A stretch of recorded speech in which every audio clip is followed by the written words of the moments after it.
cut from the mom. Obviously the dad's not gonna go walk over the surgical table and like cut the cord over there. Once they bring the baby to like the warmer, they have like a long section of cord so the dad can still cut it.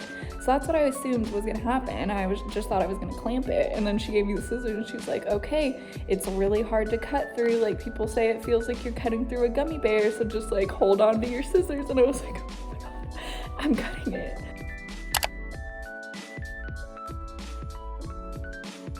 Good morning, everyone. Happy Monday. I am currently nannying. I got here at 7 and I will be here all day until like 5:30, and then it takes me like 45 minutes to get home. So it is a full day of working today. I have a clinical tomorrow all day as well, and then I work all day Wednesday and nannying again. So I just wanted to update you guys on what is going on. We're watching Mickey Mouse, but we're actually about to go on a walk because it's already getting so hot here, super early in the morning. So I've been having to take him on our daily walk earlier in the day so that it's not so insanely hot outside. And it's already 74 degrees and it's 8:30. So we are gonna go play at the park. You gonna play at the park? You wanna go to the park? She's obsessed with Mickey Mouse Clubhouse.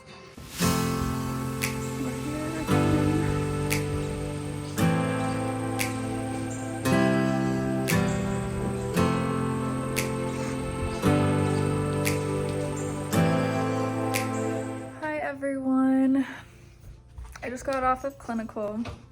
I'm home now. I am so tired and exhausted. It was a long day. But I'm gonna eat and change, and then I will update you guys all about the NICU. Spent tons of money on IVF, those types of things. Be a major disaster when they lose their baby, and very sad. A complete is those women who cramp and need a little bit at home and then they... Hi everyone, it's good afternoon now. It's 1:43 in the afternoon on a Wednesday. I am nannying like you guys saw in the previous clip, and I didn't vlog last night after I ate like I told you guys I was gonna do because I was just so exhausted. Like, look at let me do a fit check for you guys.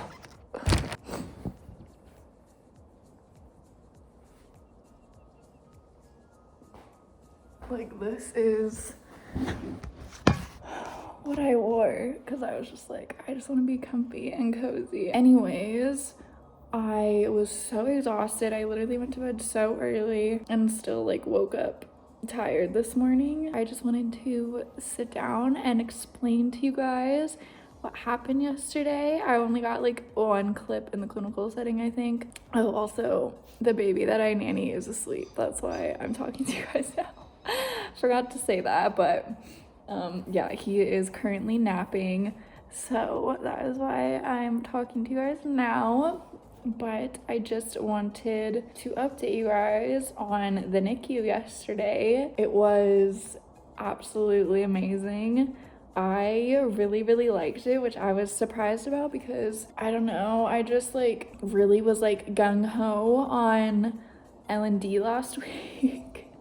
And now I'm like, okay, back to NICU. And they're so opposite too. Like, the NICU is not very high intensity, like excitement 24/7, you know? Most of the babies are sleeping and like they keep it like quiet and calm in there, but like, I don't know, I just really liked the atmosphere, and I liked the like structure to your day. You have your cares that you do like every 3 hours for your babies, like pretty much that's like the schedule that they're on, and you like feed them and you change their diaper and you do your assessments, you take their temperature like 24/7, and you just get to hang out with these cute little babies. And like we had 3 babies, and they're in like these little pods. So you are literally like, your nurse's station is right there with your 3 babies. Like, it's not like you have to like go to each of your patients' rooms to like look at them and assess them and like make sure they're alive and well, you know. Like, you have all of your patients right there, and you can see them all, you can see all of their monitors, you know exactly what's going on with them. And one of our patients was so tiny, literally, like, I think he was a 27 weeker. He was literally like the size of my hand, basically, like just a little bit bigger than my hand, but like, he was so tiny. And I don't know, it's funny to say, I understand that like you guys just saw me like so excited for labor and delivery, and I was like, that's awesome, that's what I'm gonna do. And now, like, I think I'm going back to NICU. Oh my god, what is wrong with me, you guys? You guys have seen me like this, like, for my nursing career. I've literally been all over the place, but I don't know. Babies hold a special place in my heart, you guys. I don't know. I can't help it. So I'm thinking NICU is gonna be the #1 spot on my preceptorship list, and then I'll do labor and delivery, and then I still haven't decided what I'm gonna put as my 3rd option, because I don't know if I've told you this yet or if it's like this at every school, but we get 3 choices. And so we put our top, our second, and then our 3rd choice, and they try to place us obviously with our 1st choice, but they just go down the line if they can't place you in your 1st choice. So hopefully, fingers crossed, that I get placed in a NICU. Either way, if I get placed in labor and delivery or whatever my 3rd choice is, like, I'm gonna enjoy it no matter what, but I feel like it will be a little bit upsetting if I don't get placed in a NICU. But it is what it is. We will take it as it comes, and we will be thankful and grateful for whatever we get, whatever I get placed in. But yeah, NICU, guys. I think that's gonna be my nursing home for the foreseeable future. I don't know, like, it literally warms my heart, you guys. I don't know, it's a completely different feeling from being like obsessed with labor and delivery. I think I was just on a high from like being in the hospital and like being in the OR and like getting to see like so many like exciting things, that I was just like, this is awesome, and like, this is what I want to do, you know. But with the NICU, it was like, I don't know, I just felt at home. I know I've told you guys this before, but like, I get really, really like nervous when doing like my skills and stuff. Like, part of it is probably because we haven't had a lot of patient interaction, so I'm not comfortable with my skills, I'm not confident in them. So I get really, really nervous. I get really shaky. I think I told you guys this about the vaccine clinic, but I get really shaky, and it honestly gives me like so much anxiety, because I'm already anxious to like do the skill and do it right and not mess up, you know? And then I know I'm shaky because I'm nervous, and then it just adds on to the anxiety, because I'm shaky and I can't do this like correctly because I'm shaking, you know, like trying to put in an IV when your hand is going like this, or trying to give IM injections, which is what I was telling you guys about for the vaccine clinic. Like, it just makes everything so much harder, and then it just gives me more and more anxiety. So that is something that I've been dealing with for this whole semester. Anytime we're in person and doing something like that, I have just been insanely nervous. But in the NICU, like, I just kind of felt at home. Like, I felt good. I was not nervous. I was not shaky. I don't know why, but I just felt so much more confident, like, doing procedures and my nursing skills on babies. I didn't do anything crazy, but like, I can just, like, I know my body, you know, and I can just tell like when I'm getting shaky, or if I have to do something. Like, I did a lot. I didn't like start IVs or anything where like it could be like an issue if you're shaky, but honestly, like anything I do in the hospital, I just get shaky for because we just had no experience and I just freak myself out. And it's a problem I need to work on. But in the NICU, like I was not shaky at all. Like I was just so confident. And I don't know if it's because I've been a nanny and I'm like comfortable around kids and babies, but or like the babies like can't judge me, you know, like if I mess up. I don't know. But that was one thing that I noticed and it made me so happy. I was like, maybe that's a sign that like this is where I'm meant to be, you know? But it was super, super interesting. And we had 2 babies on tube feeding. So they had oral tubes. I don't know what they're called. OG tubes and going through their mouth, which I'm pretty sure they don't really do on adults because we can like talk and stuff. I think it's probably more of like a NICU thing, but I'm not sure. Don't quote me on that. But they didn't go through their noses, they went through their mouths, which was interesting. And then one baby who had Pierre-Robin syndrome. So she had to lay on her side at all times, be fed on her side and everything because her tongue was set in the back of her mouth, and if she laid on her back, it would fall back and she would suffocate. So I got to feed her, which was super fun. She was so adorable, and anytime we'd put her in her crib, she would just like start crying and freaking out, and then like I would go and put my hand like next to her or like just show her that like there's someone there so she could feel warmth, and she would instantly calm down, and it just like warmed and like melted my heart.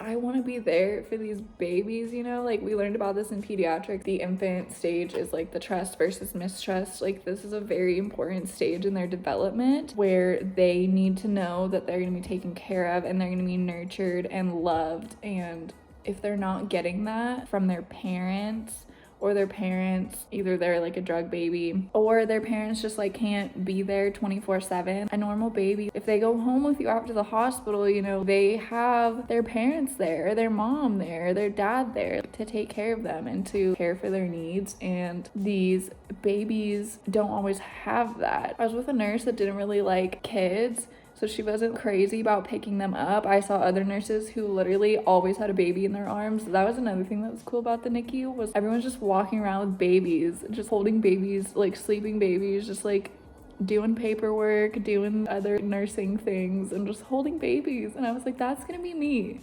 That is going to be me as a NICU nurse. I'm always gonna be that nurse that's holding a baby.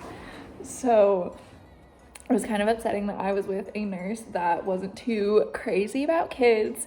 So she was kind of like, I don't want to hold them unless I have to. And then I kind of like got a little more confident towards the end of the day. 2 of the babies were like attached to a lot of tubes and stuff because of the tube feedings and everything. So I wasn't really gonna take them out of their isolates, which are like the like little incubator things that you see the neonates in. And then the other baby with the Pierre-Robin syndrome, she had actually graduated to a crib and she was like out in the open. Towards the end of my shift was like, hey, I do not mind holding this baby for as long as she needs to like chill out, you know? Cuddling tiny little babies. Like she wasn't even a premature baby. She was born at 40 weeks, but she was born super, super small. And that's one of the reasons she's in the NICU. But she was so tiny. They were all so tiny and so cute. And I don't know, I just really, really enjoyed it. I got to see another C-section too. I got to go with the NICU team to a C-section,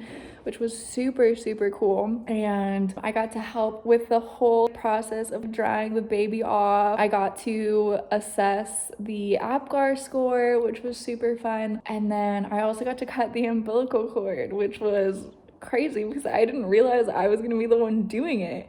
I got to clamp it, like they told me where to put the little clamp thing, and then I thought I was just gonna do that, and then the dad was gonna come over and cut it because that's what our instructor told us. She said that they leave the umbilical cord longer in C-section so the dad can come over and cut the cord once they like cut it out of the mom.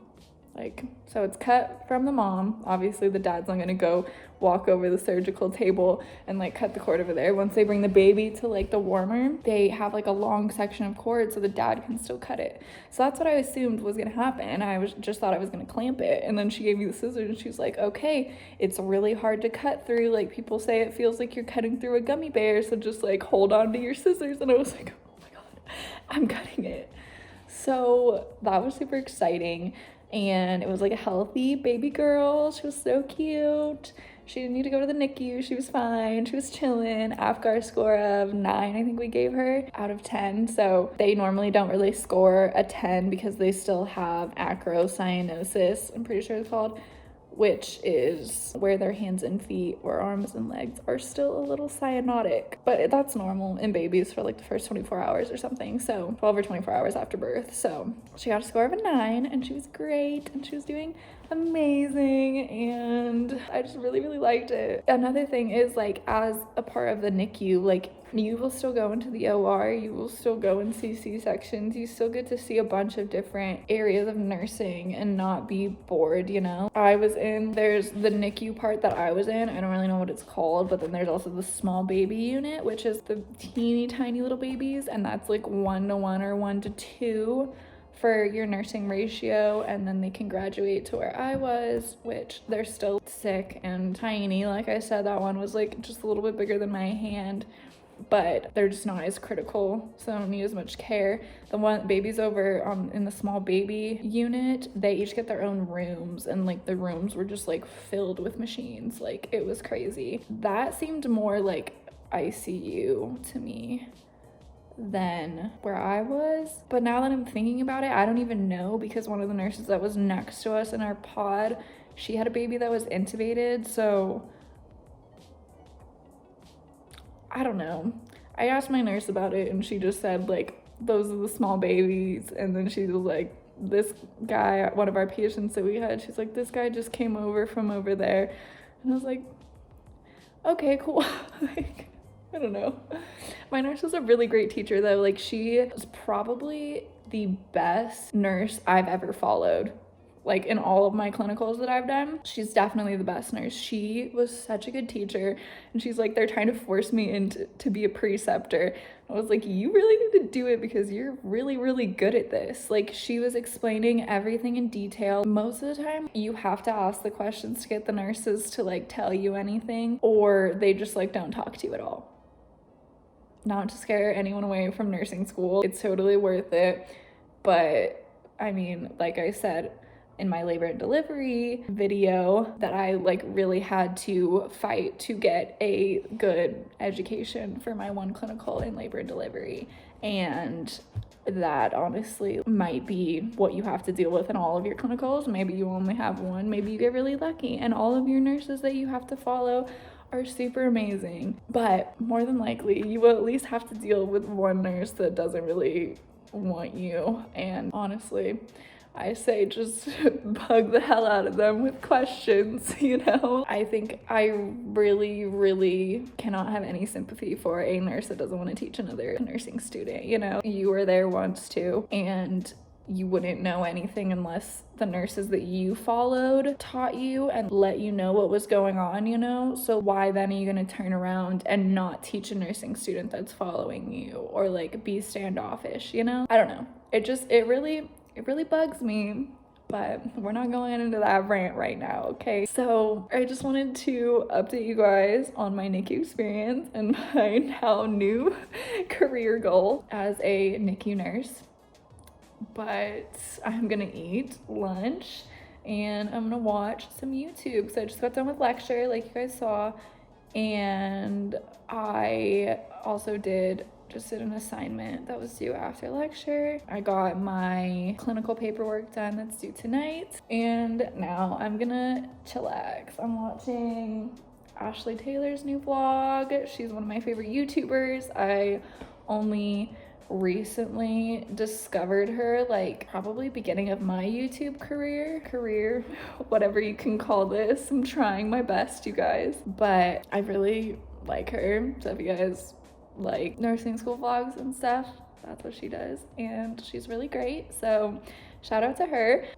I'm gonna eat my leftover peanut noodles, which now that I've been talking to you guys for so long, I need to go heat up again. And it is also my fiance's birthday. So when I get off of work here, I'll get home around 6:30 and then we're gonna go out to dinner. So that is my plans for the rest of the day. But thank you guys for watching. Like, comment, and subscribe and all the things, and see you guys in my next video. Thanks for chit-chatting with me and letting me tell you guys all about my experience, and I hope you guys enjoyed. And these outros are so awkward, so I'm just gonna go. Peace out, guys. I'll see you guys later.